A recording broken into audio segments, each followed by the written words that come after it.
You're about to see a live performance that goes wrong. Not many magicians will show you an effect that they're working on in its current form that doesn't go right. Now, there is an end that I use to save it, so you'll see that, but you're going to see an effect that I was literally working on that day. I was jamming on it with my friend Midge, and I went straight and tested it on the wife test. It's an attempt at a sort of psych force, so psychologically forcing one card in particular.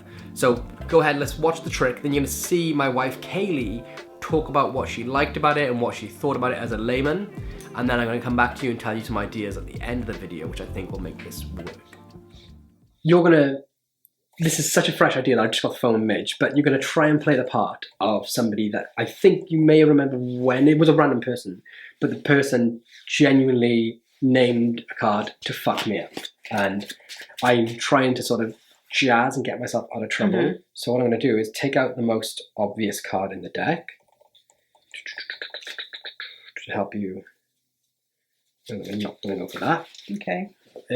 Now, everyone at home, this is not set up in any way. Okay? No, yeah. Hold out your hand like a table. And I want you to take yourself back to that time. Place the other hand on top. Don't crunch my cards up. Sorry. Take yourself back to that time where you can. Do you think you can remember when you tried to fuck me up? Yeah. Kind of, maybe. I'm trying to think if you can remember. No, I don't. I doubt you'd remember what they said. But no. If me and you try and think of a card right now, the same card, apart from the fact that we know each other, and if we were to think of a random card, it would be pretty impossible for that card to be in your hand right now, right? Mm-hmm. So I want you to think, and I'm playing the part of the spectator that fucked me up, the heckler sort of thing. Mm-hmm. Just think to yourself, what card would it be absolutely impossible to have put between your hands right now? Okay? Think about everything you know and you've seen. Think about what card it would be impossible to put between your hands. Okay. Yeah? Got one, and you're going to try and fuck me up on this. Okay. Yeah? Yeah. And you could sort of unlock that card in your mind. Yeah. Got it? Yeah. And you could have thought of literally any card. Yeah. Okay. I hope this goes right. Is this a fair choice? Yeah. Yeah. And there's no way I could have put that card in your hand. No. Okay. For the first time, name your card out loud that you're thinking of. 3 of diamonds. The three of diamonds. Oh, no. I made him look happy. Did you look at it though? Is this like so? Sure? Yeah. Did you peek it a little bit? No. Go ahead and look at the card in your hand. Oh my god. This is going to be so wild. It's not. Oh. Wait a minute. You put that in your pocket. That would have been impossible in your hand. You took that out of the deck. What card's in my pocket?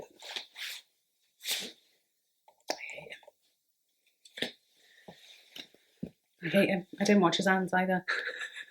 That was so good. Was it? Yeah. I like that. Do you? Mm. Do you actually? Yeah, because I was disappointed when I opened my hands because I thought, oh my god, he's got it. It's going to be a really good trick. And then I was like, oh, it was just the card he took out at the beginning. That completely went well. So that, did it go right? It went completely right and completely wrong. Right. At the same time. So first of all, really quickly before we delve into it, marks for creativity, entertainment, and fooling. Creativity, yeah, it was. Yeah, it was like say maybe a 3.5. Yeah. Okay. Entertainment. Yeah, I liked it because I liked the story. I liked 5 because I liked the story. I liked fooling. I don't know. Because you took the queen out at the beginning and you showed it to me and said we'd get rid of the obvious card, there has to have been a palm in where you put it back in the deck. Or you forced it somehow to get there. Mm. So I know that must have been a palm or something. And then you constantly playing with the deck, telling me the story. I didn't look at his hands. You should always look at magician's hands. Ridiculous. Why didn't I do that? But there must have been a point where you also palmed out my card into your pocket. So I think I understand the method. Yes, pretty much do. Yeah. So it's kind of... It's a good trick though. And for a lay person, they won't know about palming. No. They won't know about... I'll try and show everyone at home where I was going with this. This was supposed to be the idea. Okay. And maybe... there's no script. I haven't done this before. No. But I'll show you. So the idea was going to be this. Mm-hmm. You'd be the spectator, there'd be other spectators here, and I'd say I'm going to take out one card from the deck. here. Okay? Right. And place it in my pocket. So I see it, you see it. Yeah. Right? They didn't see it. I didn't. It doesn't matter if I show them or not, Okay. really. Right, okay. Now, hold your hand out. Let's grab a random card out. And this is where you put that card in my Now, hand. place your hand in. Now, I'd say to you, there's one card that would be... No, if me and you were to think of the same card, it would be impossible. Mm-hmm. Video just jumped.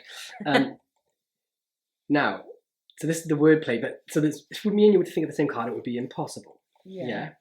And there's one card in between your hand.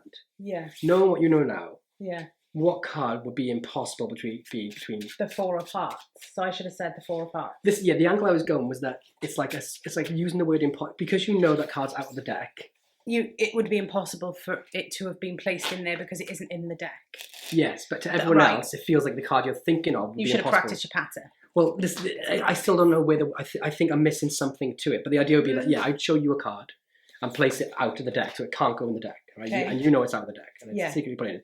Now I place this in your hand. There is something there. There is something There's missing. something to it, and then I'll show you what the dream script is. So that's in your hand. You haven't got to crunch it up. Okay. And then say, right, it would be impossible for me and you to think of the same card, yes? Yes. Yeah, because they're all random. So trying to catch me out, which card would be impossible for you to be holding on to right now? Don't say it out loud. Think of it. Yeah. And then you would lock it. I'd say, don't change your mind. And so you go to, or it'd be possible, or you should have gone to, it'd be possible to hold this card. And then I would say, locking your mind, don't change your mind. And you really could have thought of any card, right? It would be impossible to have the same card that we're both thinking of in your head. Yeah. And then I'm hoping that the spectator would be like, oh, okay, sorry, no, but I've not changed my mind. You know, so they think like they've sort of got the instructions wrong. Either way, the trick is still, if they say it's impossible to be in the hand and it is, it's still a good trick. It is still a good trick. Right? Yeah. But then the addition to adding the thing in so the out is, because you've named a different card. The out is then it's in your pocket. The out's in my pocket, and that's a transposition now. So that so like it leads so that's to null and void anyway. Yeah. Because the trick is actually this trick. Yeah, exactly. I love a trick like that. That's why the entertainment of the story, even though as a magician's wife I know it's patter. Yeah. And I should have looked at your hands. But it's all misdirection. But yeah, exactly. It worked. But that's why I like layers in a trick. They're my favourite tricks. Yeah. They're the ones that you have. Compound. Oh no, it didn't work. And then I think ultimately with this effect is basically that you always have that safety trick, which is that's the end goal, which is if they name a random card, it's in your pocket. But what's nice is that once they go, wait, that was in your pocket, you can have that. Oh, what's there now? Yeah. Which is a great trick. Lovely. But if you get the hit. Yes. If you got that hit. If you get it right. Yeah, because if you look at it, imagine that we did get it right. So just to play it out for everyone at home, I'd say that I'm going to take this card out. It's the most obvious card to be named in the deck, so I haven't for that. So I place it in my pocket and I take it, steal it back, cap in the deck style, Harry and Rain. So I'm always going to try and show the Queen of Hearts because it makes the Ace of Spades because they're the obvious cards. Then you take a random card, put it in your hands. So the effect is I'm going to take this card out because everyone names it. Boom, it goes away. Now you're going to take a random card, and just to try and fuck me up. It's impossible for us to think the same card. Yeah. Yeah. So what I want you to do is think of a card that would be impossible for you to have in your hands right now. Yeah. And then... And because you're trying to fuck me up, you go, they should be like, ha. The ace then. Yeah. Yeah. Because that's the one in his pocket. You know when people go, when you say name a card and someone goes, ha, Joker? Yeah. And you're like, you know what I mean? So it's like that thing. And you're like, oh. But then you say, lock in your mind, don't say it out loud. And they're like, okay. And then you say, you could have thought of any card, right? Is this fair? Yeah. And they go, it is fair because you're trying to catch me out by making it impossible, and you think you just got one up on me, and really I've forced it. And really is there. Yeah. And you forced it. So if it was to play out, then I'll take a card and leave it in my pocket. This is the most obviously named card in the deck, so don't go for that. Hold your hands out to take a random card. It'd be impossible for us to think of the same card, yes? I think you need to say impossible a lot more. Yeah. It'd be totally impossible for us to think of the same card. It'd be just chance, but to be certain it was the same card, it'd be absolutely impossible, yes? Yes. Now, playing the part of the spectator, of the heckler, I want you to think about which card would be absolutely impossible for you to be holding on to right now. Yeah? Got it? Don't change your mind, lock it in. If you want to whisper to a friend, whisper to a friend. Now, just to let everyone at home know, this is a free choice. You really could have thought of any card. Yeah? But it'd be impossible for us both to be thinking of that one. For the first time, name that card out loud. Ace of Spades. Ace of Spades. Oh, okay. I see what you went. You try to complete All right. Okay. Because that was the ace of spades. Yeah. Now that feels like it's a good trick because they think they're getting one up on you and you still get one up on them back. Not one up, but you get them back. No. To everyone else, it feels fair. Yeah. And then you have the backup. If you named any other card, like a 6 of spades, I can just... That's in there anyway, as a second. When I say turn that card over, which is the big moment, all the misdirection in the world, load this, and then the natural story is, as soon as they go, everyone twigs that's the card that was in their pocket. It's already loaded. They already go there. Boom. Yeah. There it is. Yeah. I might start doing that a lot more. I like it. I might start doing it in general. Yeah. I do like it. You have to see people to do these things, though. Yeah, that's true. Blackpool's coming up, but the magician, so... Yeah. Let's think of a better one. Need to get spray can and leaks from. All right, so thank you so much. This is a different one today. Sort of creative on the spot. Thanks to my friend Midge for brainstorming this with me as well. Thank you, it was good. Kayleigh. I enjoyed it. Something needs tweaked, but I like it. Okay, there we go. I'm going to try and... So it's not called the wife test anymore because Matthew Wright uses that name. Okay. We're still trying to think of a name for this, but what's good is that this needs to be tested out on other people. Yeah. If it was called the wife test, I couldn't do it on my friend Bailey, who's a guy. No. Because he's not my wife yet. He's my outdoor wife. Yeah. But now I can test it out on other people and see how it plays, and we can film it and you can see the results. So this is going to be like an ongoing... That'd be nice. Ongoing experimentation in... What I want really is a Psyche Force that is perfect. Like it can't go wrong. Anyway, see you guys. That would be impossible. See you guys on Sunday for the live Sunday session. All right, so you've just seen everything from start to finish. The idea was that I would show a card, and say this is the most commonly named card in the deck, so I'm going to take it out, and then playing the part of the heckler, they then hold an indifferent card and try to catch me out by naming a card that would be impossible to be in their hands, which would be the card that I showed them. I love the premise. Basically, it came from the jam-in between me and Midge, where I said most people try and force playing cards, psychologically force playing cards, and when they do so, they actively say, everyone thinks of the Ace of Spades, everyone thinks of the Queen of Hearts, so don't name those. But I thought, wouldn't it be interesting to actually use that against the spectators and find a way to force them to think of those, even though they're obvious, but make them feel like they were catching you out. So this was born from that sort of concept. What I realised was that it doesn't have to be the Ace of Spades or the Queen of Hearts. You can just show them any card and say, statistically, this is the most commonly named card, and because of that, we're going to get rid of it. And my goal is to have a surefire Psyche Force of a playing card that would hit 100% of the time. Now, I have to suss out the wording correctly, but I feel that we're getting somewhere close to it. Now, since filming the video, I've made a small tweak to it, which is originally... my intention would be that I would just show the one spectator and not let anybody else see the card before placing it in my pocket. But what you can do is say that the Psyche card, the Force card is going to be the 7 of Spades. You can take out like an Ace of Spades, for example, and you could show the spectators over this side who are not going to be the participant. You could say to them, now most of you probably know this, but this is the most commonly named card in the deck, right? So you do that. Then top change it, or if you hold it as a double, whatever, for your Psyche Force card, and show it to the person that you're going to use, who doesn't see the original card. So to these people you say, now this is the most commonly named card in the deck, I want you to remember it. I also take a look at it as well, and what we're going to do, we're going to place it out of the deck so nobody can get to it, right?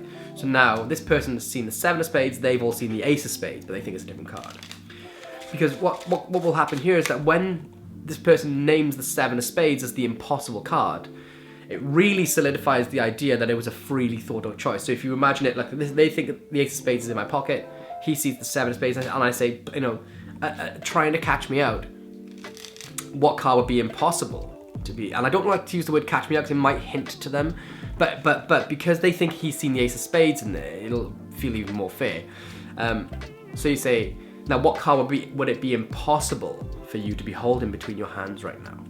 And he goes, or they go, hopefully feeling like they've got one up on you, 7 of Spades, then you can then immediately say, and that's a fair choice. You could have thought of any card, and I didn't force you to think of that. And they go, nope, fair choice. And to these people, it feels crazy fair, because it's like, yeah, well, like the whole impossible card is out of play, and even if you could probably be a bit more forceful with saying to them, now I want you to name a card that's literally impossible to be in between your hands right now, which sounds a bit more direct, but to these guys, they think if they were thinking he was going to name the Ace of Spades, or they all thought the Ace of Spades, and then this person names the Seven of Spades, or whatever card you want, then you get that moment of like, oh, okay, right, so he's not going to name that card. And then it's there. Now, the aftermath would be that the person might say, well, either the person would freak out and have a good reaction and be like, wow, because they're reacting to it not just being... what they're reacting to is slightly different. They're reacting to a card, they think a card's in the pocket and they catch you out and suddenly it's in their hands. These people are reacting to a Psyche Force or a card free name being in the spectator's hand. But they could say, hang on, that's the card you put in your pocket. At which point you could say, no, it wasn't. And they would go, no, it's not. It was the Ace of Spades. And that would it would create this more either sort of confusion, but or sort of moment of magic. And I'm guessing you could sprinkle in some words throughout as a callback to make them say no, sort of reframing it, or make it feel. You could use some sort of pseudo hypnotism to make them say you forgot the card, or I'm going to make you think of a card. I'm going to try and I'm going to influence you to think of a card that's not possible to be thought of or something. Maybe that's not the route I would take. I would try and keep this more of like a feeling like a magic effect. But yeah, I'm going to try and get another live performance. Obviously not on Kayleigh. It's going to have to be on multiple people. So I'll try and get that filmed somehow. But I'm going to try and go for the performance of, hey, this is the most commonly named card in the deck. So just so you're aware, I'm going to get rid of it. You can see it as well. So I'm going to get rid of it over here. Boom. I'm actually going to give you a random card to hold on to instead. So hold on to this. Don't look at it.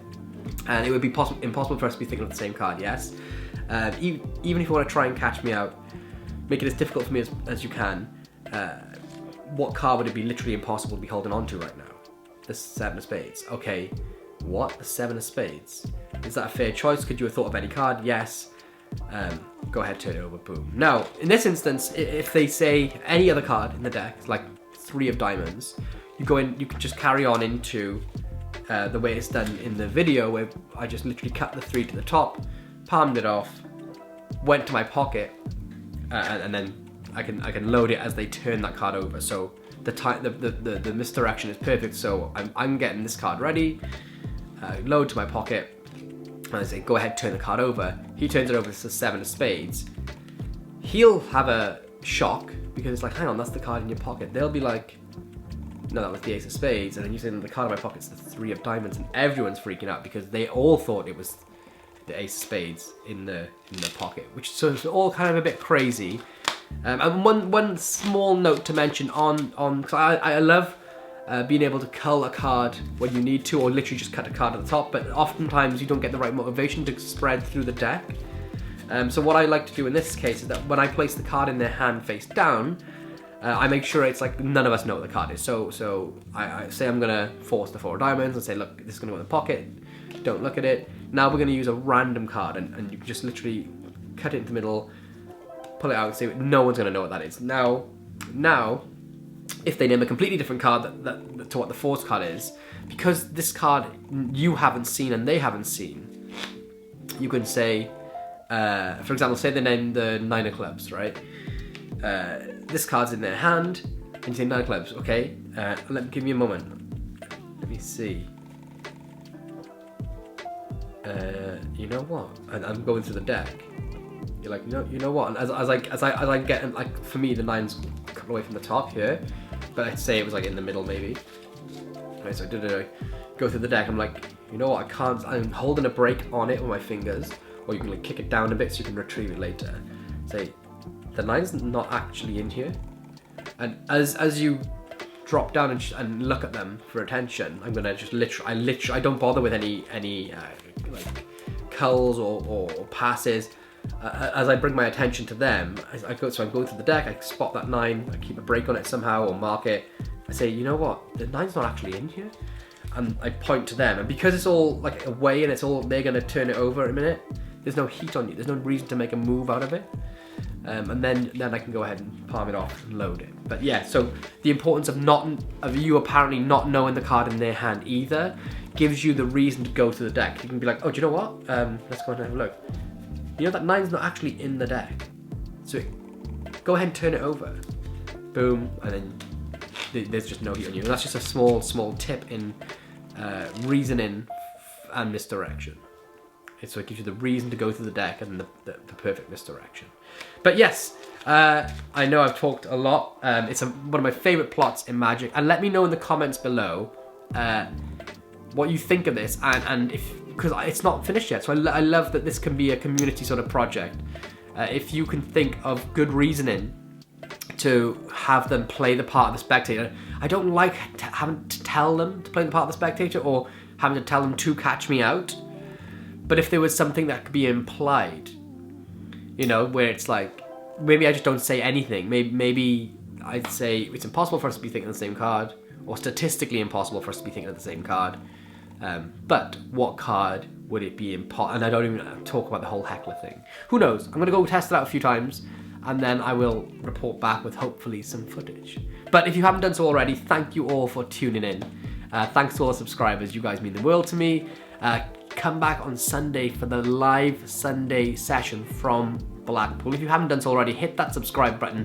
And it's really important this time, super important that you hit the notification bell, because I don't know the exact time. I think it's 5 PM. I'll be going live from Blackpool, but I'm not 100% sure because of technical difficulties and Wi-Fi situations. So hit the notification bell so you see that live video starting in your notifications as soon as we go live from Blackpool. But guys, thank you so much. Drop a like on this video to let me know if you like seeing these sorts of ideas in progress videos, and I'll keep making a lot more of them for you. But until next time, folks, see you all on Sunday.